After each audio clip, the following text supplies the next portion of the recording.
This channel does not promote any violent, harmful, or illegal activities. All content provided by this channel is meant for an educational purpose only. হাইকোর্টে তীব্র তিরস্কারের মুখে পড়তে হলো আরো একবার পুলিশকে।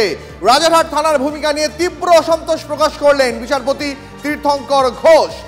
কোন মামলার প্রেক্ষিতে এই তিরস্কার জানবো। সহকর্মী শ্রাবন্তী রয়েছেন আমাদের সঙ্গে। শ্রাবন্তী, হাইকোর্টের যা পর্যবেক্ষণ পুলিশ সম্পর্কে যে বিশেষণ প্রয়োগ করেছেন হাইকোর্টের বিচারপতি, তা তো মানে চমকে দেওয়ার মতন। দেখো, কিছুদিন আগেও এইভাবেই রাজারহাট নিউটাউন থানার যে আইসি ছিলেন তার বিরুদ্ধে যথেষ্ট বিরক্ত হয়েছিলেন বিচারপতি। দেখা যাচ্ছে একজন মামলাকারী তিনি বাইরে থেকে বেশ কিছু হামলাকারী এসছেন এই অভিযোগ করেন, কিন্তু তারপরেও পুলিশ তার বিরুদ্ধে সেই ঘটনাটি সত্যতা স্বীকার করেও কোনো অ্যাকশন নেওয়া হবে কিন্তু সেটার জন্য নিম্ন আদালতের অনুমতি চায়। এখানে বিচারপতি অত্যন্ত হয়েছেন। তার বক্তব্য, যেখানে পুলিশ বুঝতে পারছে যে একটা অপরাধ হয়েছে, তারা নিজেরাই স্বীকার করছে, তাহলে কেন পদক্ষেপের জন্য নিম্ন আদালতে যেতে হবে? তাহলে কি সত্যি এই পুলিশরা আদতে করার যোগ্য? একই সময় রাজারহাট নিউটাউনের মতো জায়গা, যেখানে অধিকাংশ সময় শিল্পপতি বিনিয়োগ করতে আসেন, সেখানে যদি একজন সাধারণ মানুষকে সুরক্ষিত না হয়, তাহলে কিভাবে শিল্পপতিরা সুরক্ষিত, সেই জায়গাটা কিভাবে ইন্ডাস্ট্রি হাব হয়ে উঠবে? প্রশ্ন করেছেন বিচারপতি তীর্থঙ্কর ঘোষ। শ্রাবন্তী, তোমাকে অনেক ধন্যবাদ। আদালতের অনুমতির প্রয়োজন নেই, এই অফিসারদের কি থানায় থাকার যোগ্যতা রয়েছে? পর্যবেক্ষণ হাইকোর্টের। এই অফিসারদের আইনের জ্ঞান কতটা? সাদা পোশাক পরলেই পুলিশ হওয়া যায় না, এই ভাষাতেই তীব্র ভর্ৎসনা করেছেন বিচারপতি। পুলিশকে শেষ সুযোগ দিলাম মন্তব্য বিচারপতির। এরপর কোনো ত্রুটি দেখলে কড়া পদক্ষেপের নির্দেশ দিতে বাধ্য হবেন। 5 ডিসেম্বর এই মামলা চূড়ান্ত রায় দেবে আদালত। আরো একবার আপনাদের জানিয়ে রাখি, রাজারহাট থানা পুলিশকে তীব্র ভর্ৎসনা করল হাইকোর্ট। অপরাধের প্রাথমিক প্রমাণ পুলিশ পেয়েছে, তারপরেও কেন নিম্ন আদালতের অনুমতির প্রয়োজন? এই অফিসারদের কি আর থানায় থাকার যোগ্যতা রয়েছে? এই অফিসারদের আইনের জ্ঞান কতটা?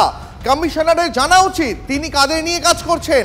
সাদা পোশাক পরলে পুলিশ হওয়া যায় না, তীব্র ভর্ৎসনা বিচারপতির।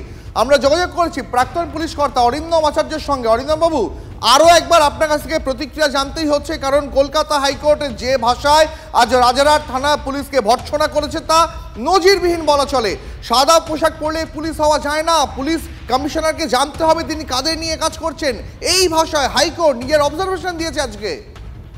খুব দুর্ভাগ্যজনক, জানি এই সাদা আর খাকির মধ্যে কোনো ডিফারেন্স নেই। আপনারা বলছেন নারী পুরুষ, আমি বলি শুধু মানুষ।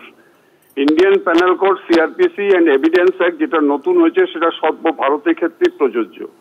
একের পর এক হাইকোর্টের যে তীব্র ভৎসনা, আমি হাইকোর্টের ব্যাপারে আমি কিছু বলতে চাই না, কিন্তু সাধারণ মানুষের বক্তব্য হচ্ছে যে এই ধরনের অপরাধ যারা করে থাকে, সাধারণ মানুষ যখন নিরাপত্তার খাতিরে কেস করতে যায়, যদি কেসের একটা নিয়ম হচ্ছে অফিসার ইনচার্জ হ্যাজ গট ফুল মানে টু রিফিউজ দ্য ইনভেস্টিগেশন, কিন্তু প্রশ্ন হচ্ছে যে এই ধরনের গর্হিত কাজে সেইখানে যদি আজকে এফআইআর না নেয় এবং কত বড় অপদার্থ হলে, হ্যাঁ অপদার্থ বলছি, অপদার্থ হলে এই কথা বলছে যে নিম্ন আদালতের পারমিশন ছাড়া কি অদ্ভুত বল, মানে 156(c) করতে চাচ্ছে।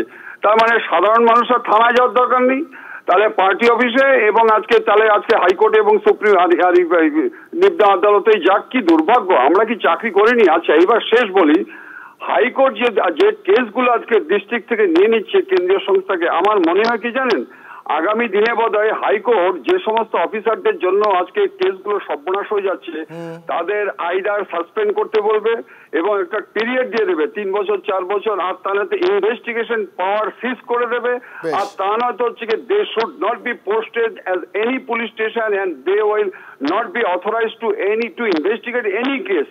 যদি এইভাবে যদি না দেয়, আমি বলে দিচ্ছি, শেষ করতে দিই, যদি এইভাবে না দেয় তাহলে এই সমস্ত অপদার্থ ইনভেস্টিগেশন অফিসারদের শিক্ষা হবে না।